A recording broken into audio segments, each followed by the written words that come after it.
Welcome to Hashknife Hangouts. I'm Calen. He's Brandon. Like, comment, subscribe. Find us on the links below. Today's topic is factory farming, and specifically in legislature. So, some of the opening notes that I've got. If you go to Ag Daily, if you haven't figured out by now, I go to Ag Daily, Drovers Daily? Magazine. Yeah, I go to a lot of different magazines on a regular basis to kind of get some stuff to talk about. This one, the article was titled Booker-led anti-CAFO (CAFO) legislation introduced in Congress. It was dated the 14th of July, which was about 2 weeks ago today. And frankly, it was easy to identify the seething anger from the author because they come from the same background we do. So I'll try to present it in a more objective fashion in order to provide, more, I guess, more accurate information. But here we go. So Senator Cory Booker, he's a Democrat from New Jersey. He received support from animal rights activist organizations in support of the Farm System Reform Act, a political effort to ban concentrated animal feeding operations, or CAFOs. So CAFO stands for Concentrated Animal Feeding Operations. That are all in the U.S. The effort is led by the American Society for the Prevention of Cruelty to Animals, or ASPCA, targeting what they refer to as, quote, factory farms. So the fact, or the term factory farms, needs to be addressed. The following paragraph comes directly from the article, and I completely agree with it. So here it is. This is a tag used by agriculture opponents to strip farming operations of a caring human element. The intention being that factories are driven by profits only, a representation that doesn't fit the reality of the American farming industry, end quote. The use of the phrase factory farming needs to be taken into account when politicians and activists throw it into the public sphere. Again, as the article states, and this is another quote, it is a term that suggests a boardroom mentality accentuated by ecological permissiveness and profiteering. It fits neatly into a stereotype that vilifies segments of American agriculture, end quote. 100% agree with that. That's exactly what those terms are for. And unfortunately, there are factory farming instances, and I do agree with trying to cut back on those because there is an aspect to the inhumane and more profiteering that was alluded to in those two quotes. But the vast majority are not factory farming, and they're trying to get feedlots and ranches all kind of neatly tied up into this common term. So the legislation that Senator Booker is supporting apparently gained momentum last summer, with which is summer of 2020, with a stated goal of eliminating large agricultural operations in the next 20 years. So by 2041, they would hope to have all large agriculture out. This means no large operations would go on after, again, here we go, January 1, 2040. So it's a little less than 20 years now. What is defined as a large operation is really the question. It is described in the resolution where CAFOs are considered to be animal feeding operations that include a minimum of 700 dairy cows, 1,000 beef cattle, 2,500 pigs weighing more than 55 pounds, 10,000 pigs weighing less than 55 pounds, 500 horses, 10,000 sheep or lambs, and 55 turkeys. So it says but I'm going to say those are all ors. So if you have 700 dairy cows or 1,000 beef cattle, so on and so forth. On the surface, these numbers are huge and I could potentially get on board with them. However, I have seen this before, and all it takes is enough lawmakers to pass it. Then it gets amended years later to significantly smaller operations, and suddenly you're staring at a dead sector of the ag industry. U.S. Representative Kana, that's her last name, a California Democrat, is spearheading the bill in the House. The original version supposedly had several high-profile co-sponsors, including U.S. Senators Bernie Sanders and Elizabeth Warren. The ASPCA president and CEO, Matt Berkshadker, I'm sorry if I messed that up, said this, and here's a quote. The COVID-19 pandemic exposed animal agriculture's deceptive facade, revealing a broken factory farm system that is failing both the people and animals. The Farm System Reform Act will help repair and bring compassion to our food system, protecting countless animals from unconscionable cruelty.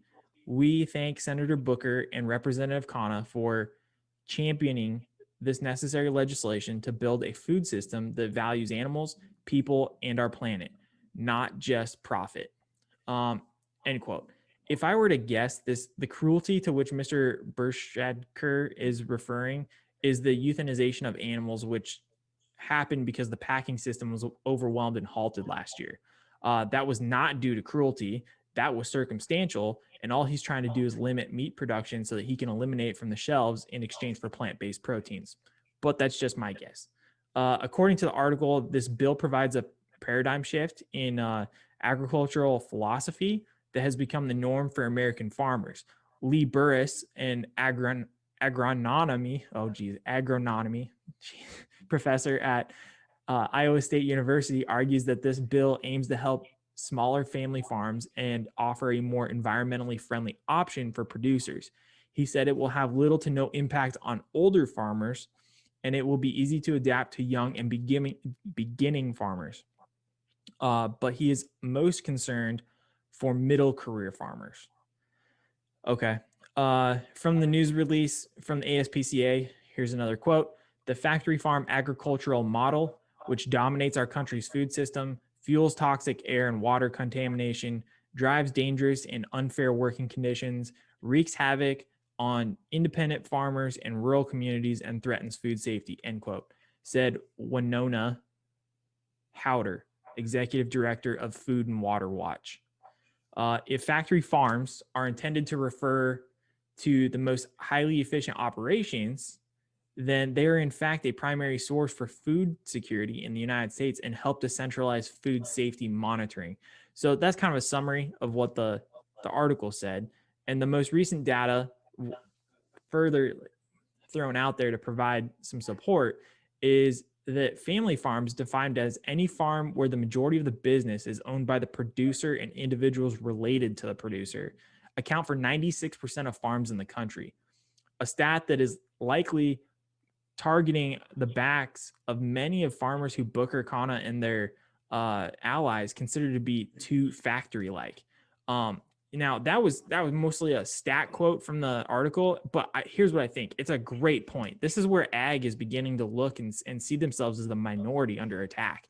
You know, we're supposed to be this 96%, but under this 96%, we're also being targeted as factory farms. And that's why I'm saying, like, on the surface, those big numbers I can get on board with, but I also know where that's going to get eroded and amended in a couple of years. And suddenly, you know, these mass numbers are only, 50, 60 animals, and now you're a factory farm. So one final quote, 95% of cattle raised in the United States visit a feed yard.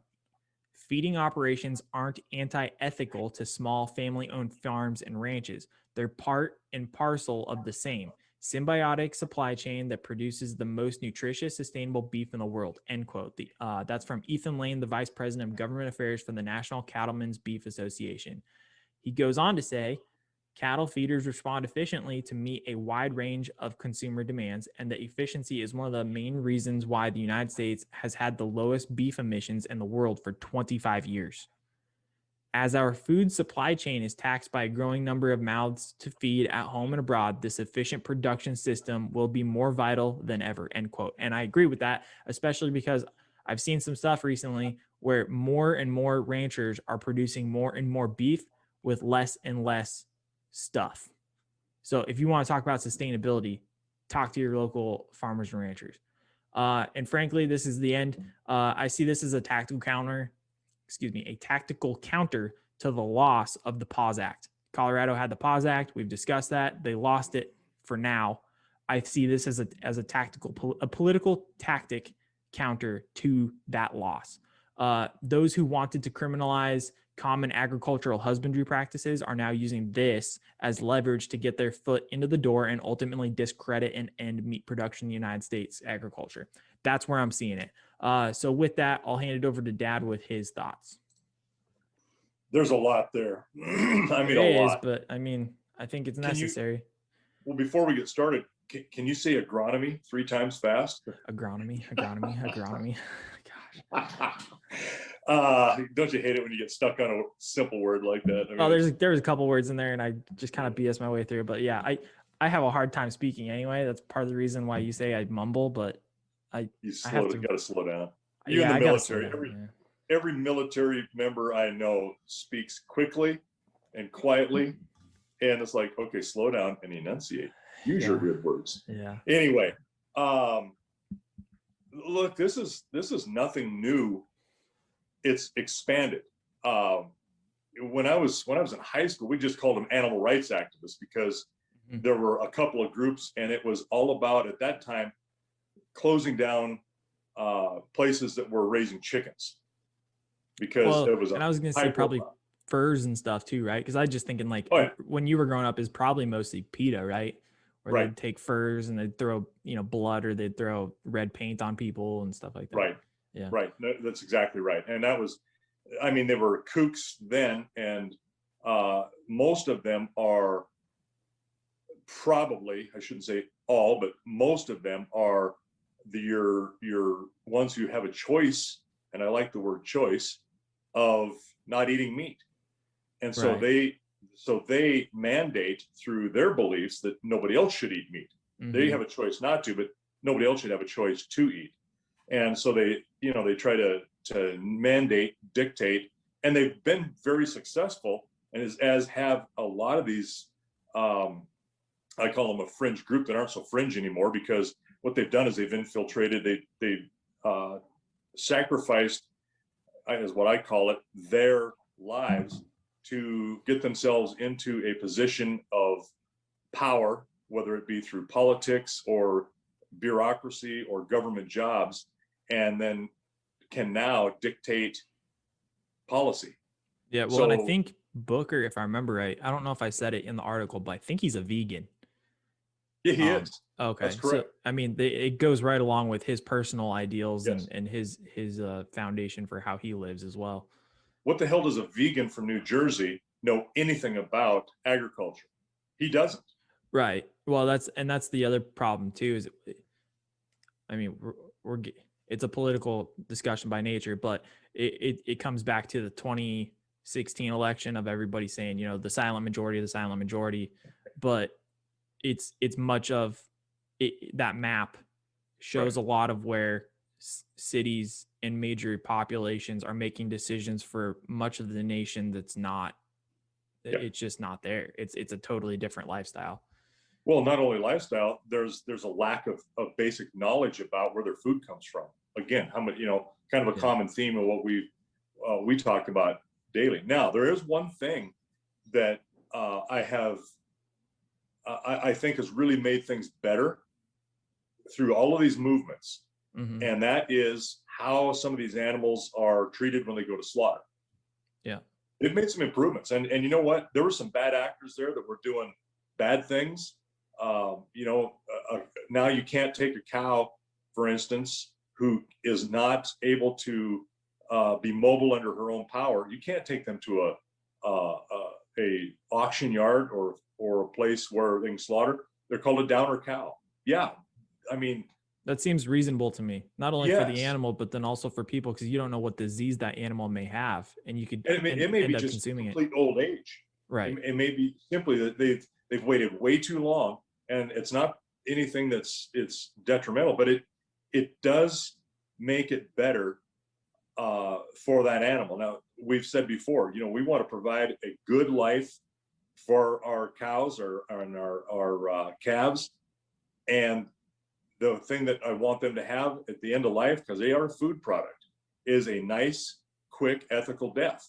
Right. And there has been millions and millions of dollars spent on some of these slaughter facilities to make them much, much better in the way they're configured. And they've got S-turns in their alleys going into on the kill floor, which that animal is not in fear. Right. They're following some of they're using their natural behavior in order to keep them calm, quiet. And that's a good thing. I mean, I've got no issue with that at all. Well, we've had this discussion with like hunting too. When you go to kill an animal, the the endorphins and the adrenaline that's going through their system, if you try to scare them, not only is it not ethical for the animal, but it changes the way the meat tastes as well. Yeah. Yeah. So it's in your best interest to make sure that they're taken care of up until the end. Right. Now, some of these numbers that they're throwing out there are completely arbitrary, because if you'll notice, they all end with lots of zeros behind them. Yeah. Like a 1 or a 5. And you take a look at, you said 10,000 hogs under 55 pounds. Here it is. 700 dairy cows, 1,000 beef, 2,500 pigs weighing 55 pounds or higher, 10,000 pigs weighing less than 55 pounds. So there's a difference between 7,500 just in that. And then 500 horses, 10,000 sheep. Who in the hell has 500 horses? Not very many people. No, even some of the places that use for research and to produce medical grade hormones for human use. There may be some, but boy, I sure don't know of them. Well, I was thinking about us when we had 50 horses. Now multiply that by 10. Like, holy cow. Oh yeah, right. So these numbers are somewhat unrealistic. 1,000 head of cattle, right? Mm-hmm. Beef cattle. Yeah. How many potloads? How many truckloads of cattle is that when you're selling your calves? It's only 10 loads. Yeah. Yeah, you're right. So the whole idea, it looks to me like, is they want to have control over what's being done. That's the same way they've always done. They've always wanted to control, and that control is zero tolerance. They're all about zero tolerance. And we don't want to have anybody eating meat. These animals are thinking, feeling, sentient beings. And you know what? To a point they are, but you know what? They're also a food source. So if this is not going to affect the 96% of us who are not large, how is that not going to affect us when you can no longer take the animals that you're raising and send them to a finish or feedlot or for stocker cattle? Because there's a lot of guys that are running, a couple thousand head of stocker cattle, taking like our cattle that we sell as calves at 600 pounds and raising them to 1,000 pounds and then selling them to a finished feedlot. You're able to run the grass, you're able to do that. Hey, that's part of the food chain. And they still got to be concentrated into an area so that they can feed and then finish and push onto the slaughter plants. So those numbers are stupid, unrealistic. Well, and that's why I think it's important to know the context of the situation, because you have an individual who's supporting this, who's vegan, who's clearly anti-meat. So I think there's two things to go with that specifically. One, it's a way for him to promote meatless protein, so protein-based plant products, and then also, so I would love to see, just out of curiosity, because I'm cynical of politicians, I'd love to see what his particular financial interests are in plant-based proteins. Throwing that out there. And then I think it's also a way of, like you're saying, you're cutting the hamstrings of the meat industry by taking out the ability for feedlots and slaughter plants to be operating, because now they're going to force the small funnel that's already there to choke down even further. Let's say there's a massive feedlot in nowhere middle of Nebraska or Iowa, let's say that, and they hold 100,000 beef cattle. Well, they're over that beef cattle limit by 99,000, and they're just simply going through the process that's going to take them 3 or 4 months to try and take care of those animals, and suddenly you've just ham hocked them to the point where they can't operate now. They have to liquidate 99% of their operation. And where are they going to go? All those, exactly. And where are all those going to go? And it leads back to what I pointed out earlier of the individual saying, well, there's an unethical death and killing of these animals. No, that was circumstantial. You have used a response to a pandemic to legitimize your stance in the Right. unethical taking of a life of an animal. That was not based off of anything other than things shutting down and people couldn't go anywhere with the animals, just like this particular hypothetical I just provided. And that's what'll happen is you'll have 99,000 beings die. Okay, here's the next thing. What are you going to do with those carcasses? You clearly can't butcher them. You're going to have to either incinerate them or create a mass grave somewhere and dump them. Well, that's the whole point. Quit producing them. We don't want them. We don't want them at all. So there's going to be this glut, and they'll use that as a tool for saying, look, at these people are evil. They're just raising these things for no good reason. Yeah. We need to shut them down. And you're right about that. It's, the old slippery slope. Who determines what these numbers are? And once you put that into law, they're going to give that order to somebody like the USDA. Say, okay, now we're going to be regulated. This is who's going to regulate it. And then you're going to have bureaucrats in there that all of a sudden change that number to a factor of 10 or 1/10. Right. You can no longer have more than 100 animals, right, because they're told to do so. And so you take that control, and pretty soon the ultimate thing that's going to happen is people are going to start getting hungry, because you know what? We like our meat. We're meat eaters. We're carnivores, omnivores.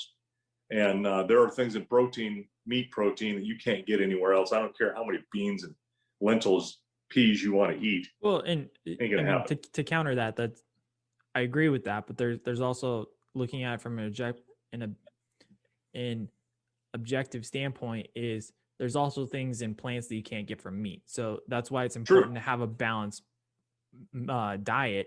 Because I read an article recently and I made a Facebook post on that. Is they're finding with plant-based proteins that they are not adequately fulfilling the needs of vitamins and nutrients that your body needs, because it's not meat. It just simply isn't. It's getting, somewhere in the 85-86% of those nutrients, but it's not getting that other part. So that's where, a lot of times people are saying, oh, you see, with vegetarians or vegans, their eyes kind of look sunken back or something like that. It's probably because they're not using their diet the right way they should, because we know vegetarians who've done that and they do just fine. But it's the way the people are not paying attention to their diet the way that they think they are. But the point being that those plants can get close, but not quite to meat. And then vice versa, meat can do the same thing. It can get close to plants, but not quite. So that's why it's important to have a very balanced diet of fruits and veggies along with your meat. Now, some people are going to be different. Some people might need to be more just based off of ethnicity or body structure. Everybody's body's different. They might need more plants and veggies than they do meat, and that's okay. Maybe they just need 2 or 3 ounces of meat every day and they're fine. Others are going to be like me, are going to be like 6 to 8 ounces of meat for sure, regardless, and then not as much meat and veggies. I can tell you, it just depends on whoever the person is. Right. No, that's exactly right. And we've got some friends that are very strict vegetarians. And you know what? That's okay. It's their preference. That's their choice. It's all right. But with some health things that came up with her, guess what? The doctor said, you're going to have to eat some meat. You have to have some meat protein, iron deficiency, and had to start eating a little bit of meat in order to to correct some medical issues that came up. It's like, okay, there you go. And strict enough that I remember how old he was, probably 50 at least. He'd never tasted meat, just grew up that way. And so it's all right. I'm like, okay, we tease him about their, non-meat food, but great people. And I don't hold that against them. That's just their personal choice, and that's okay. And if you don't want to eat it, I'm fine with that. Don't tell me that I can't raise it, because there are a lot of people out there that like their meat. And right. I don't think that the plant-based stuff is all of that, as you say, balanced diet for you. But you take a look at every fast food restaurant out there. What do they sell the most of? Burgers. Right. Burgers and like chicken nuggets and stuff like that. Yeah. Right. Yeah. It's meat. We crave meat as a species.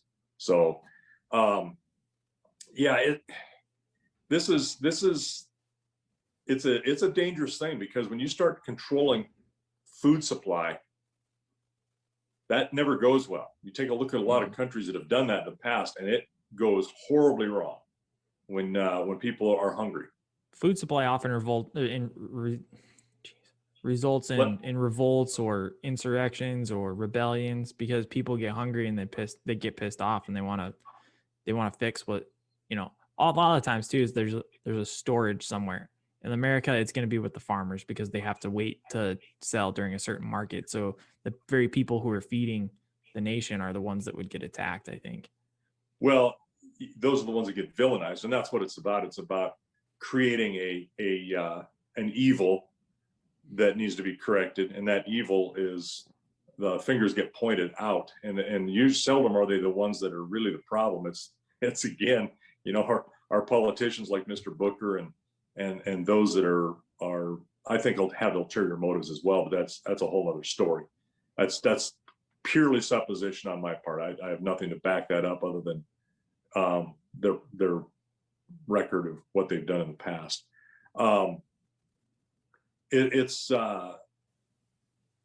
surprising to me, and this is the problem, as we have talked about before. We don't educate and let our young, meaning students, know what's going on, and this is where I'm headed with part of this, is that this will affect our older people, our older ranchers and farmers more, and our middle-aged ones even, or not so much the older ones, but the middle-aged ones, because they're the ones that are in it for the longer haul. But right. The young ones it won't affect, because we will re-educate them as to what they need to do. That's what that's saying. That's okay. Yeah, I can believe that, because yeah, it's easier to. I mean, look at me as an example. I'm getting to a crossroads in my career with the military where I want to leave, but now I'm also realizing, like, you're indoctrinated at a certain point. After a little bit of time, there's a way of thinking and a way of living that it's hard to all of a sudden redirect that, even if it's a way that you already knew before.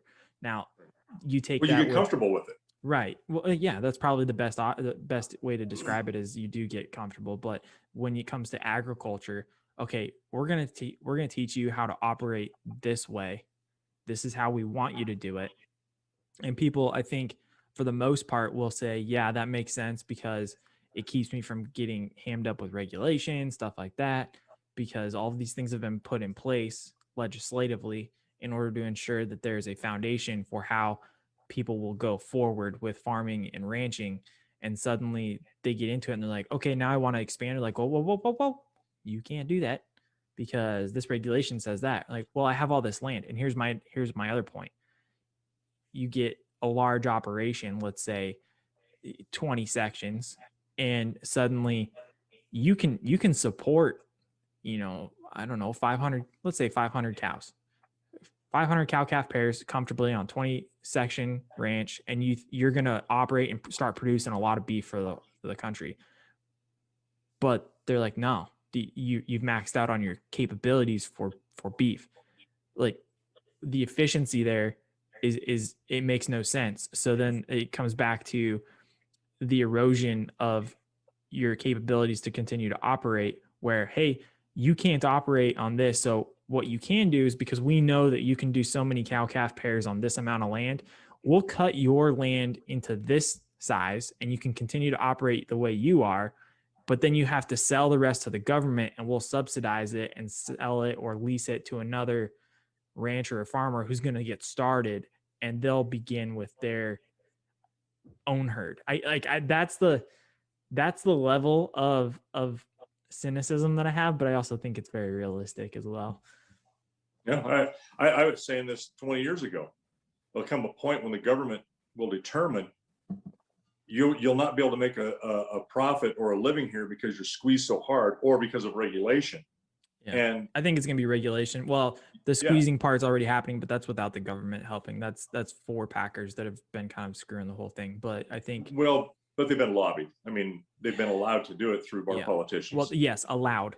That's why I say it's not the legislature. It's that they've not been pulled. They haven't been reined in, is the thing. Right. Well, they've been enabled because personal profiting through that. So again, how does somebody making 174,000 a year become a millionaire? Yeah. Living in a high price area of the country. So, but one of the things that you'll, if you refer back to your article, and their statement is safety. It's for our safety. Everything is for our safety. That's how you control. Yeah. I mean, and they're saying like mostly the environmental safety. Right. Yeah. And Keep so going. What is the big the religion of politics right now is safety, and it is through climate change. Yeah, I agree with climate change. There is climate change. There always has been climate change.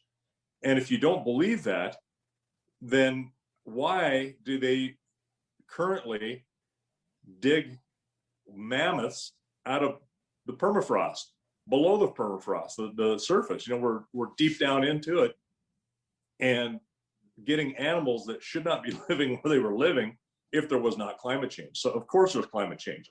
We're going through a drought right now, a horrible drought, one of the worst ones I can remember on record here at the ranch. I mean, we're in some tough spot, and it's been bad before. It's been really good. Yes, it's cyclic. It changes. There's no doubt. I don't trust some of the information on either side of that issue, that debate, because they're both biased either way. So in environmental safety, but it's still safety, either personal safety, environmental safety, safety of mankind. I mean, you name it. We have to do this for our own safety. That is a should be bringing up the hairs on the back of your neck about, okay, now I'm going to be told I have to do something because of safety.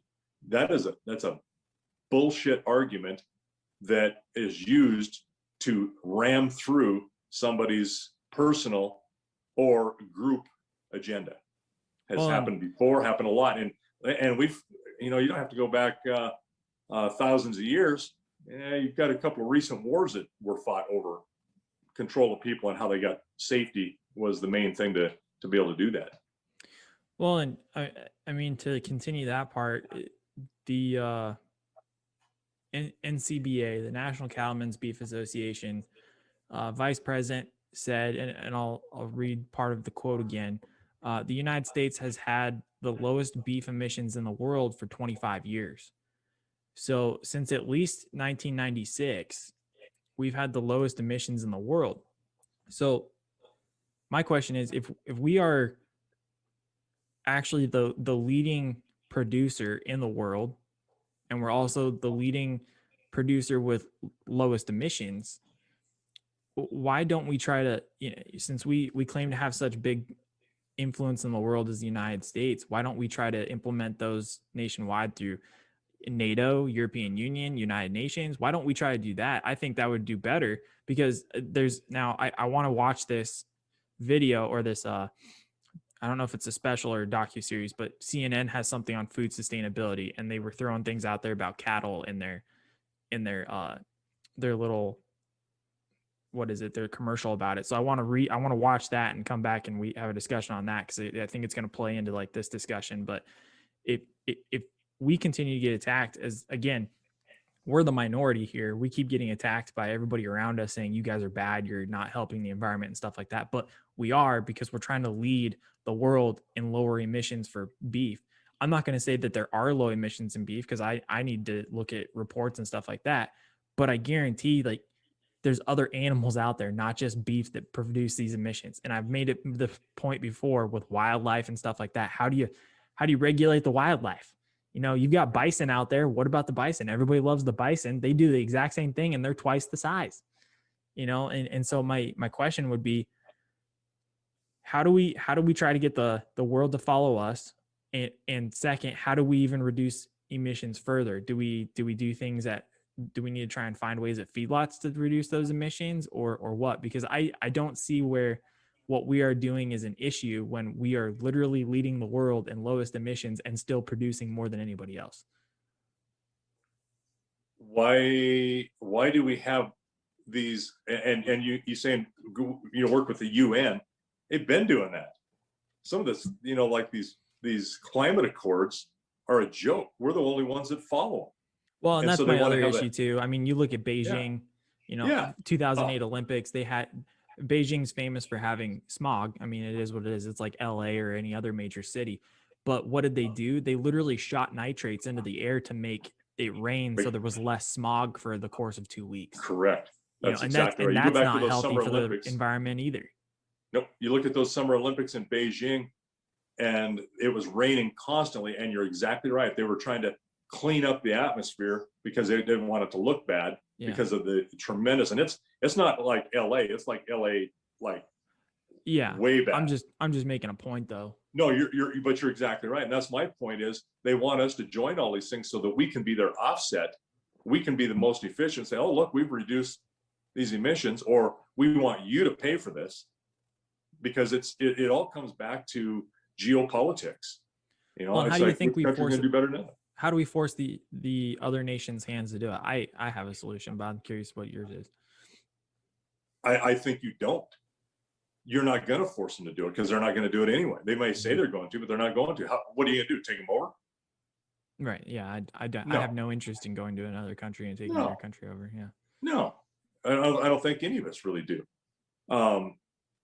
But in order for them to do what they should do, and when I say should do, meaning by their policy, what they want to have happen, there has to be some kind of a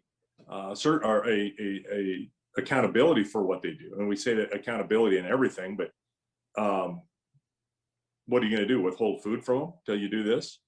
Right. Well, one thing I think we could do is quit shipping our coal to China.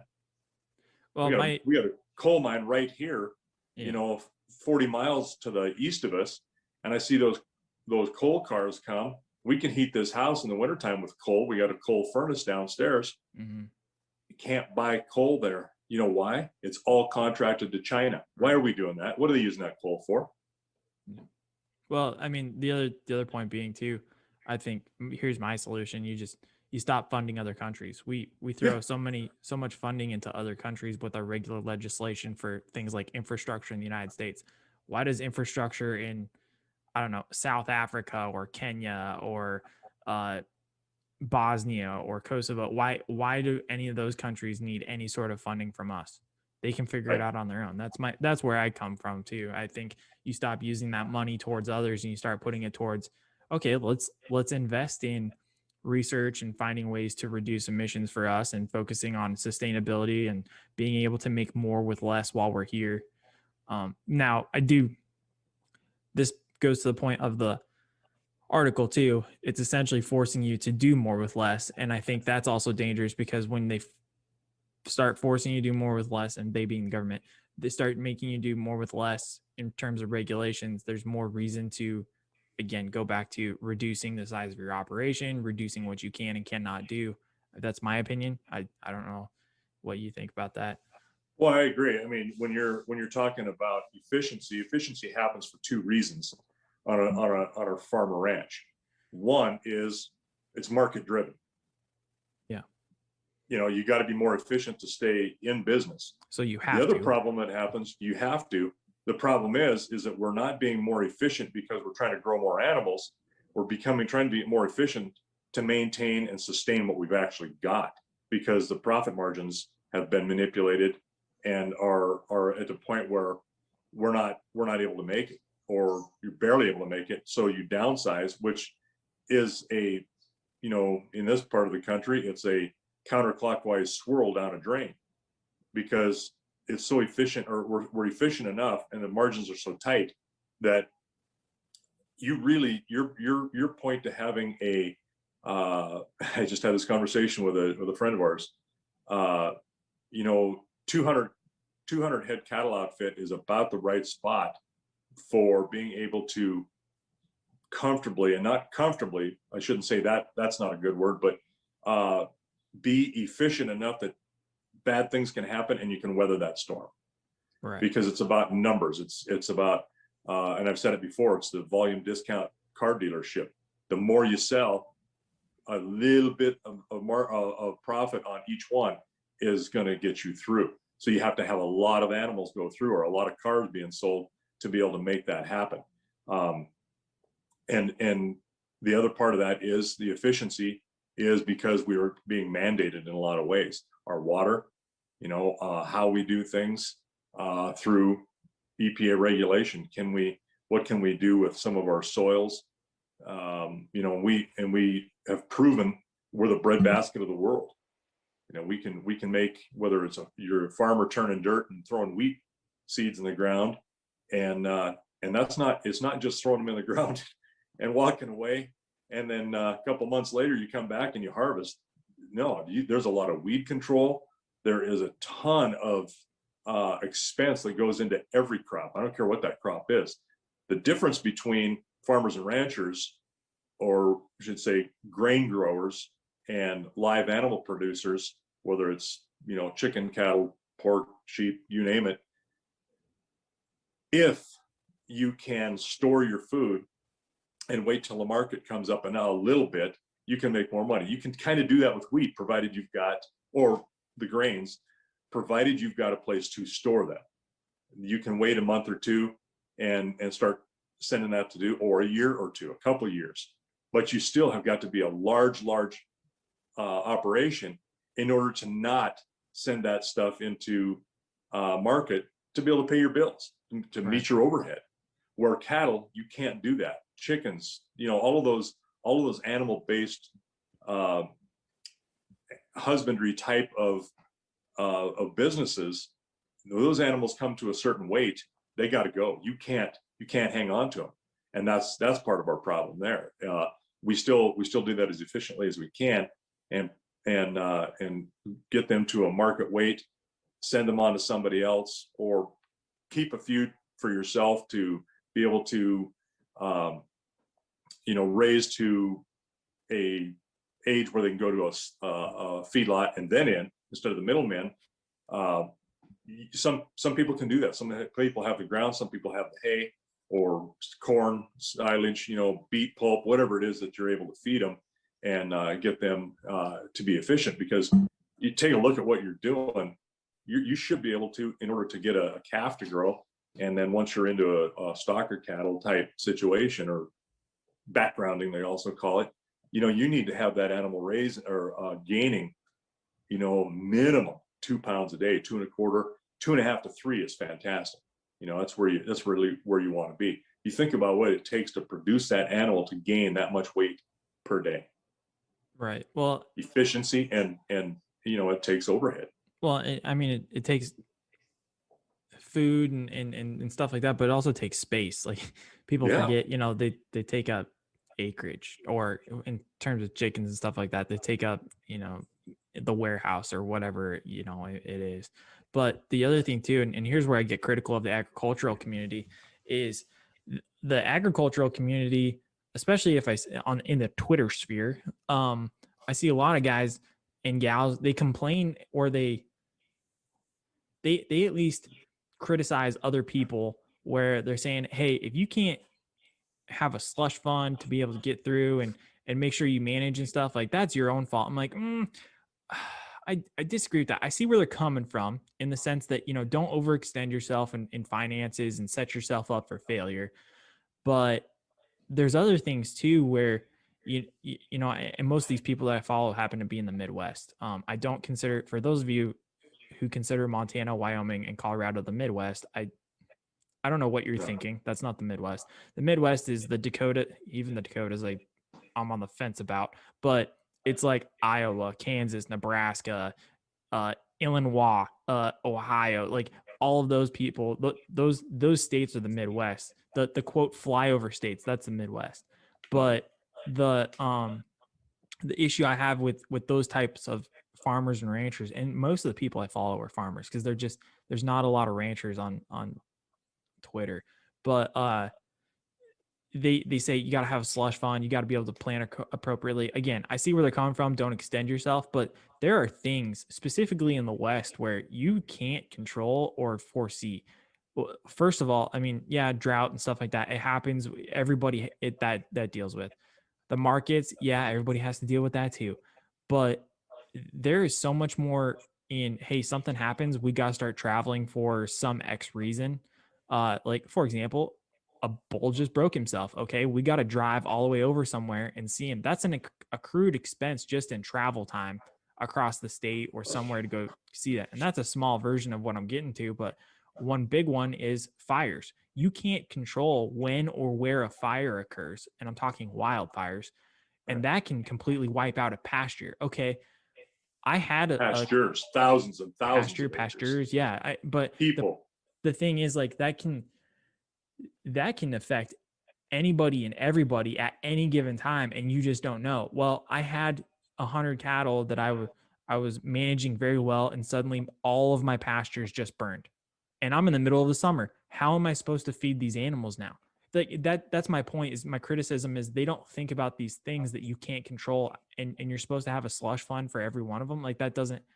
That's where I come with the agricultural side, is they think, you should be able to manage on your own, but there are things that you simply cannot foresee, and you never will. Well, and I think when you have someone who says, well, it's just easy, you just dip into some of the profits you had, those are folks, I think, that don't have the tighter margins like we do. Yeah. And, in some of those areas you talk about, and God, I wish we had their moisture they do. Yeah. I mean, really, I mean, they're blessed to have except for this year, everybody's water, except for this year. But now they're learning what it's like to be us on a normal year. Yeah. And so, they're not raising animals necessarily, because their cash crop, what they're making money on, is their ability to put up some of these, these crops that are non-animal crops. They're grain crops or hay crops or corn. I mean, corn's a grain, but so that's where their efficiency kind of is not as good, I think, in some places. And I'm not saying all of them, because I don't know their operation. I don't know exactly how they do it. But if you've got a slush fund, which I don't know how the hell we'd have a slush fund, but we try incrementally to be able to save. Well, let's take the example you used. You get a bull that breaks his penis. Okay, he can no longer breed. If you don't catch that for a week, how many cows has he not been able to breed? Which at those least cows 20, could come up we dry. do a ratio of 1 to 20. So at least 20 that he's not breeding. Well, and it depends on when it happened. It happened the first day of breeding season. Right. Did other bulls, were they able to cover him? We're out there in a 2,000 acre pasture, and some of these cows scatter because there's decent water, and they will travel for it. And we try to put some of the things strategically at times, like our mineral for them to get to, so that they will travel for it and utilize grass. I mean, there's some strategy there too, but if he doesn't breed 3/4 of the animals he should have, and they're not covered by other bulls because they're not always necessarily going to get covered. Let's say you've got 10 of the, he gets a quarter of them, he breeds 5, and another bull or two picks up other 5. 10 of them go without. Now you've got 10 animals, 10 cows that didn't breed, that potentially could have bred and gotten pregnant, because we have that low cow to bull ratio. That's our whole point, is so we saturate with bulls. Is it an efficiency issue? Yeah, we could probably do it with less bulls, but what's our pregnancy ratio? Pretty dang high. Yeah. We always have pretty high. So how many calves does it take to cover that one bull? If we get one calf out of him, or 2 calves, they have paid for themselves, and that's in the first year.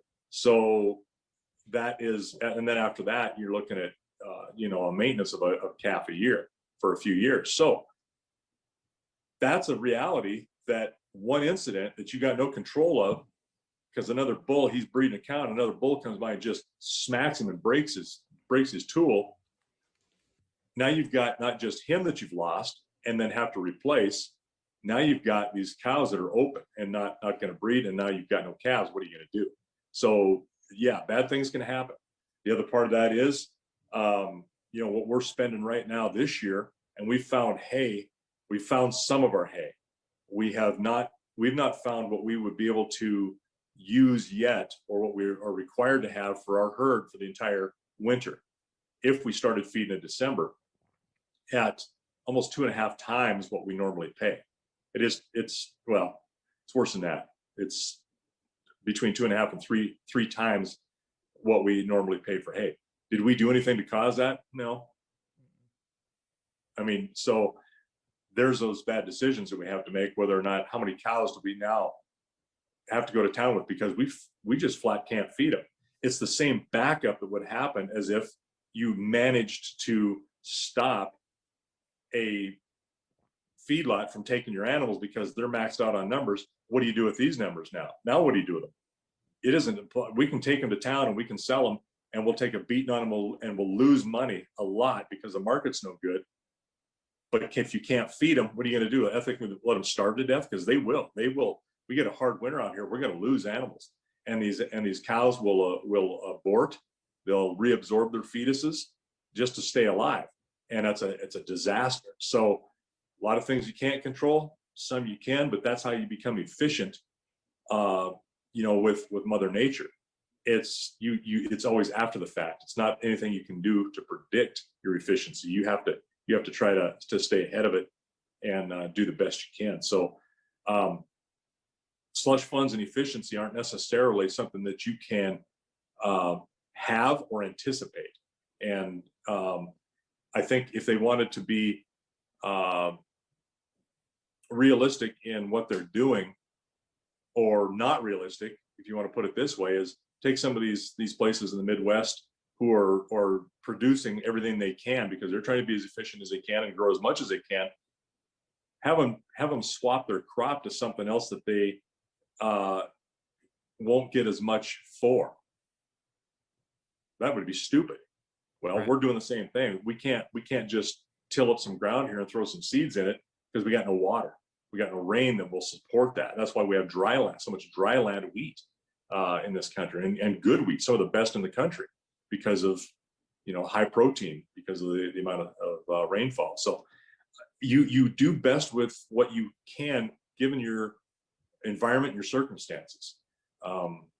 Slush funds are great, and if everybody had slush funds, nobody would go out of business. Yeah, well, but it also adds to, to kind of bring the conversation all to one direction. It also it puts the issues that you have both naturally and artificially with markets and stuff, and then you do that against regulation or unnecessary regulation is what I should say, additional burdensome regulation where they're cutting down, where, for example, feedlots and whatnot can hold on to those animals. We can't hold on to the crop like you were talking about. Some operations may be able to, for grain, hold on to that grain for a while. We can't do that with animals. We're forced to sell. And then when you bottleneck the logistical system through regulation further than what it's already doing right now, because the packers are doing some shady stuff right now. I've been watching the markets. I know what they're doing. Everybody knows what they're doing. For anybody that's curious, what they're doing is they're taking cattle and they're buying them now on a delivery schedule. So they're buying low, which any business would. They're buying low in June and July with an expected delivery date of September, August, and October. And what does that do? It forces the system to take those cattle and slaughter them at specified times, while they're also still holding on to low costs that they're having to utilize and expend, but also laying a lot of those costs on the farmers and ranchers, because those farmers and ranchers can't get rid of the animals. They've sold them, but they're holding on to them on their own ground until time to sell. They're having to settle for whatever they can get to get these animals out of the door. But until then, they're also using up the ground and the feed that they have available to do it. So the packers are being smart on their end, but it's also screwing the people like us on the back end, because it makes it difficult. And then you add regulation to that, where the packers and feedlots have already started whittling it down and narrowing it in their own interest. And now regulations like the one that's been explained earlier, they're going to narrow it even further, and you're going to artificially short that sector. And it has the potential to kill the meat industry as a whole, not just the beef industry. Yeah, and really that's something that they've been doing all along. They always, that's how your order buyers make their money, is that they know it, and they're watching the futures market, which is, to me, that you got people on Wall Street or offshoots of that, satellites of that are betting and It's professional looking gambling is what it is. Yep, it's and the futures market determines what's happening right now, and what those order buyers are going to go. Ooh, boy, that's going to go south. So we'll go ahead and we're not gonna pay you as much as we can, because this is what we're looking like, what the markets are going to be, 3, 4, 5 months from now. So that's that's an artificial thing as well. But the Packers been doing that for years and years, because and there is a scheduling thing. I mean, you have to look at it that way too. They can only process so many. Right. They can't just have a glut of them, but they also know about how much is going to come in. You can't be doing this many years, since the 1800s with the Chicago Mercantile, bringing cattle in by rail, then away from way back then on these large cattle drives, and bring them in and not have trends. What's going on. You know what your demand is.